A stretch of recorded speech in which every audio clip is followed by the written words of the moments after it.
Shalom saudara-saudara, selamat pagi. Kita bertemu kembali dalam kasih Kristus. Sebelumnya saya mengucapkan terima kasih untuk kesempatan yang diberikan oleh Bapak Gembala, pengurus, untuk kesempatan yang diberikan ini untuk saya boleh membagikan sedikit renungan firman Tuhan yang kiranya bisa memberkati kita semua.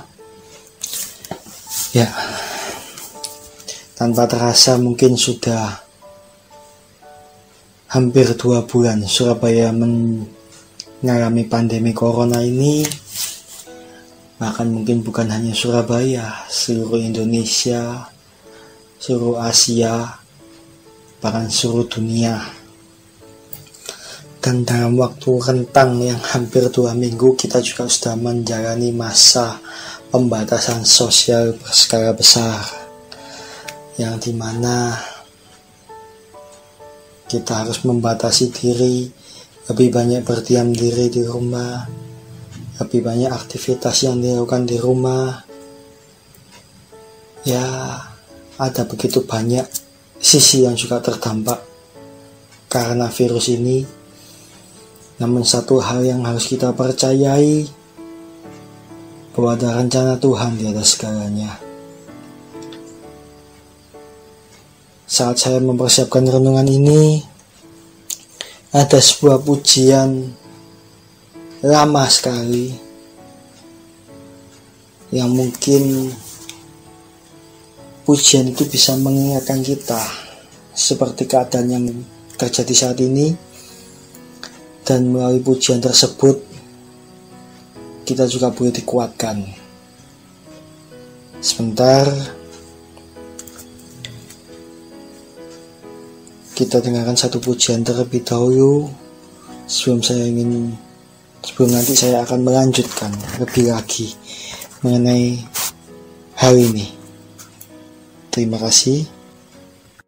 Angin yang ribut, ombak yang besar, gelombang amat tinggi menimpa kapalku. Kapalku miring, habis dayaku. Nama Yesus ku panggil menjadi kaptenku. Butuh iman untuk kita bisa percaya saja sama Tuhan. Karena bilangan 13 pun berbicara mengenai bagaimana pemberontakan bangsa Israel. Bagaimana saat Tuhan memberikan janji kepada bangsa Israel, hal itu tidak bisa mudah diterapkan oleh mereka. Pada saat Tuhan bilang bahwa tanah Kanaan akan diberikan kepada mereka, tapi pada saat 12 pengintai dan 10 yang lain mengatakan sesuatu yang buruk, mereka tidak percaya pada janji Tuhan. Puncaknya pada bilangan 14 dikatakan bahwa Tuhan kesal. Meskipun Musa, Yosua, dan Kaleb berusaha membujuk bangsa Israel, tetapi mereka lebih percaya kepada 10 pengintai, dan akhirnya puncak dari semuanya itu adalah Tuhan kesal dengan mereka. Dan karena ketidakpercayaan mereka, tidak ada satupun dari mereka yang masuk ke dalam tanah Kanaan, kecuali Yosua dan Kaleb, yang bisa memperoleh penggenapan dari janji Tuhan, yaitu mereka yang percaya kepada firman Tuhan, percaya kepada perkataan Tuhan. Percaya adalah melakukan sesuatu tanpa keraguan lagi sesuai dengan apa yang Tuhan inginkan. Meskipun keadaan tidak sesuai, keadaan tidak seindah yang kita pikirkan, prosesnya tidak semudah yang kita bayangkan. Namun percayalah bahwa proses yang terjadi, proses yang harus kita jalani, itu tidak pernah menipu hasil yang Tuhan janjikan. Mungkin jalannya tidak akan selalu mulus, Mungkin jalannya tidak akan selalu rata. Proses itu terkadang menyakitkan, terkadang melelahkan, bahkan terkadang menghabiskan tenaga. Namun, satu hal yang pasti, Tuhan gak akan pernah membiarkan kita binasa di dalam proses tersebut. Tuhan senantiasa memelihara kita, Tuhan senantiasa menjaga kita dalam proses tersebut. Asal kita tetap percaya kepada Tuhan. Pada saat kita gagal, di tengah proses kita gagal mempercayai Tuhan, sayang sekali, bisa saja janji tersebut hilang. Musa pun gagal saat Tuhan perintahkan di dalam Bilangan 20. Dikatakan bahwa Musa gagal dan Musa tidak bisa masuk ke dalam tanah Kanaan. Sesuatu yang simpel dan kelihatan mudah, tetapi butuh kebulatan tekad untuk melakukannya, yaitu percaya. Percaya kepada kapten kita, percaya kepada juru selamat kita, percaya kepada Tuhan Yesus. Percayalah bahwa apapun yang kita lakukan, asal kita benar-benar percaya bahwa Dia pasti akan melakukan yang terbaik dalam kehidupan kita. Dia akan mengenapi janjinya. Yang kedua, yaitu berdiam. Kita perlu berdiam, karena semakin banyak usaha atau pemikiran kita yang kita berusaha keluar dengan pola pikir kita sendiri, terkadang justru lebih banyak kesalahan yang kita lakukan. Firman Tuhan pun mengatakan bahwa dengan tinggal tenang terletak kekuatan kita. Dalam tinggal tenang terletak kekuatan kita. Keluaran 14 ayat 14 dikatakan bahwa Tuhan akan berperang bagi kita dan kita hanya tinggal diam saja. Diam di sini bukan berarti kita menjadi pasif. Diam di sini bukan berarti kita menjadi pasrah. Tetapi diam di sini adalah merendahkan diri dan semakin aktif mencari Tuhan. Di renungan minggu yang lalu dikatakan bahwa kita perlu mengumpulkan minyak seperti 5 gadis yang bijaksana. Kita perlu menyimpan minyak. Karena itu dikatakan bahwa dengan berdiam, kita justru harus memperbanyak hubungan kita dengan Tuhan. Memperbanyak minyak itu, sehingga memperbanyak persediaan kita. Semakinlah aktif dengan kita berdiam, semakinlah kita aktif cari Tuhan. Dengan kita berdiam, semakin seharusnya kita percaya bahwa Tuhan masih punya 1001 cara untuk membuka jalan kita. Ingatlah bahwa kita ini ranting yang harus melekat kepada pokok anggur. Tidak pernah bisa ranting itu berbuah sendiri atau melakukan sesuatu sendiri. Di saat-saat seperti ini kita harus semakin melekat, diam dan melekat kepada Tuhan. Karena Dia adalah pokok anggur yang benar. Di luar Tuhan kita tidak bisa berbuat apapun. Kalau kita ingat kejadian pada saat bangsa Israel keluar dari tanah Mesir, dan mereka harus terkepung antara laut yang besar dan di belakang mereka tentara Mesir yang mengejar. Mereka terkepung di tengah-tengahnya. Yang dilakukan Tuhan adalah mereka diminta untuk diam dan nantikan pertolongan Tuhan. Pada saat Israel benar-benar menantikan pertolongan Tuhan, apa yang sekiranya mustahil jalan buntu di belakang mereka. Mereka mungkin melihat hanya laut yang tidak bisa diseberangi. Tuhan buka jalan. Terkadang dengan diam mungkin terasa menakutkan. Dengan diam mungkin terasa tidak ada kepastian. Tapi justru di dalam kediaman kita, justru di dalam ketenangan kita justru bisa semakin memperkuat iman kepercayaan kita. Percayalah bahwa tidak ada pertolongan lain selain daripada Tuhan. Kemampuan kita, kepintaran kita, apapun yang kita lakukan, itu semuanya tidak sebanding. Untuk bisa berdiam, kita perlu percaya. Kalau kita untuk percaya saja masih sulit, tidak mungkin kita bisa berdiam.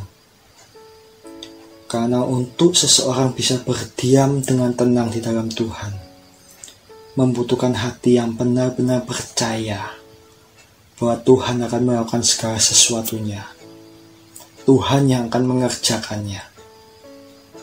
Tetapi kalau untuk percaya saja kita masih sulit, kita akan sulit untuk bisa berdiam di dalam Tuhan. Saat kita sudah mulai bisa menenangkan diri dan berdiam di dalam Tuhan, menantikan pertolongan Tuhan, maka kita bisa berdoa. Yakobus 5 ayat 17-18 dikatakan bahwa saat Elia sungguh-sungguh berdoa, ada jawaban. Saat kita benar-benar dan sungguh-sungguh berdoa, jawaban Tuhan turun. Kenapa kita perlu bersungguh-sungguh? Kalau kita tidak bisa percaya dan kita nggak berdiam diri di dalam Tuhan, kita nggak akan pernah bisa berdoa dengan sungguh-sungguh. Doa kita hanya akan doa yang asal diucapkan. Doa kita hanya akan menjadi doa yang sekedar rutinitas. Tapi saat kita benar-benar percaya, berdiam, kita baru memiliki kekuatan untuk berdoa. Firman yang masuk, iman yang kita miliki, akan memberikan kita kekuatan untuk kita berdoa dengan sungguh-sungguh. Berdoa dengan doa yang benar. Doa yang bisa menggerakkan sesuatu. Doa yang bisa menggerakkan belas kasihan Allah. Doa yang bisa merubah keadaan. Doa yang bisa menaklukkan situasi yang ada. Karena saya percaya bahwa doa itu mendatangkan damai sejahtera. Doa itu mendatangkan mujizat. Dan doa itu mendatangkan pemulihan. Kalau kita berdoa dengan doa yang benar, kita sungguh-sungguh berdoa, maka saya percaya damai sejahtera itu akan turun. Tuhan akan buka pintu mujizat dalam kehidupan kita. Apa yang hilang, apa yang rusak,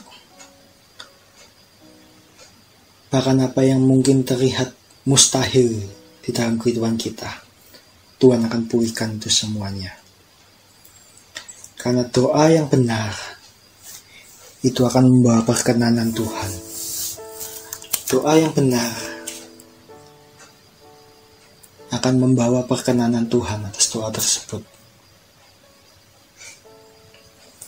Kehidupan kita saat ini di tengah pandemi seperti ini, kita seperti bangunan, seperti rumah, dan kita yang menentukan apakah bangunan kita ini dibangun di atas dasar batu atau di atas dasar pasir. Pandemi corona ini merupakan badai. Pandemi corona ini merupakan cobaan. Saat hidup kita dibangun di atas batu, kita percaya kepada Tuhan, kita bisa berdiam di dalam hadirat Tuhan, dan kita bisa berdoa dengan sungguh-sungguh. Saya yakin rumah kita, kehidupan kita tidak akan roboh. Tetapi kalau hidup kita dibangun di atas pasir, kita tidak percaya sepenuhnya kepada Tuhan. Kita nggak bisa berdiam dan membiarkan Tuhan yang bekerja dalam kehidupan kita. Kita selalu berusaha menolong Tuhan. Kita tidak berdoa secara sungguh-sungguh. Kita selalu melakukan doa yang rutinitas. Kita nggak bisa berserah sepenuhnya kepada Tuhan. Maka saat badai itu datang, bangunan itu akan roboh. Mari melalui pagi hari ini kita ingatkan kembali kehidupan kita masing-masing. Kita koreksi kehidupan kita. Saya secara pribadi juga. Apakah hidup saya sudah dibangun di atas dasar yang benar atau di atas dasar pasir? Proses dan badai kehidupan yang terjadi saat ini akan menentukan kualitas kita. Apakah kita keluar sebagai seorang pemenang atau keluar sebagai seorang pecundang? Kalau kita benar-benar hidup takut akan Tuhan, kita percaya sepenuhnya kepada Tuhan, berserah sepenuhnya tanpa mempertanyakan lagi kedaulatan Tuhan. Kita percaya bahwa segala sesuatu yang Tuhan lakukan baik atas kehidupan kita. Dan kita benar-benar menantikan pertolongan Tuhan. Percayalah, Tuhan gak akan pernah membiarkan kita sampai binasa. Tuhan mencintai kita, Tuhan menyayangi kita, dan Tuhan ingin sekali melihat kita diselamatkan dan diberkati. Terima kasih, Tuhan memberkati. Semoga melalui renungan ini kita semua memperoleh kekuatan yang baru, memperoleh penghiburan di tengah masa kesusahan seperti ini, di tengah situasi seperti ini.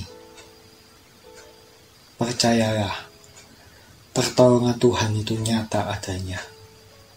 Terima kasih, Tuhan memberkati. Amin.